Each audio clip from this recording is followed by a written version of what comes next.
les entreprises financent des projets de séquestration de carbone via l'achat de crédits carbone, sans obligation légale. Cela s'appelle le crédit carbone volontaire.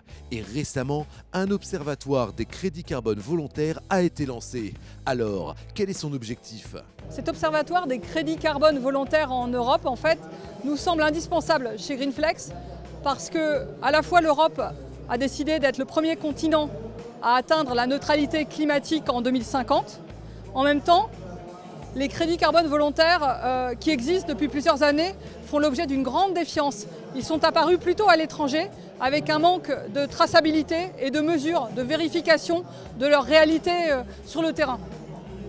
C'est pourquoi l'observatoire est essentiel à nos yeux pour d'abord faire une photographie des crédits carbone volontaires en Europe, donc caractériser le marché, caractériser les acteurs qui le mettent en place et également comprendre les freins et les opportunités dans toute l'Europe à l'accélération de ces crédits carbone volontaires.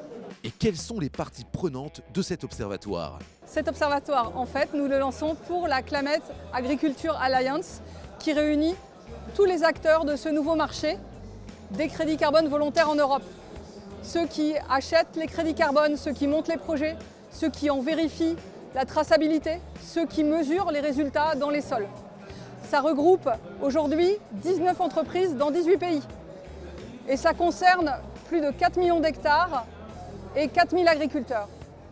Allez-vous partager les résultats de cet observatoire ? Donc les livrables consisteront en un rapport détaillé pour les membres de l'Alliance et une conférence de presse sera faite à visée plus large pour le grand public et pour les journalistes intéressés.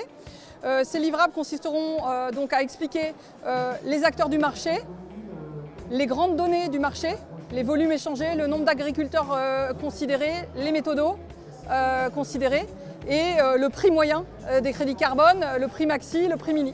Et quelle est la prochaine étape ? Cet observatoire nous semble essentiel car avoir un observatoire, ça permet d'instaurer une dynamique, de créer la confiance et d'élargir le nombre d'entreprises et d'acteurs qui viendront à l'Alliance pour dynamiser ce marché, le structurer puisqu'il est tout nouveau.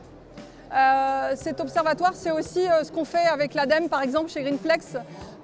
Nous menons l'observatoire de la consommation responsable et nous observons que cela intéresse beaucoup aussi le grand public.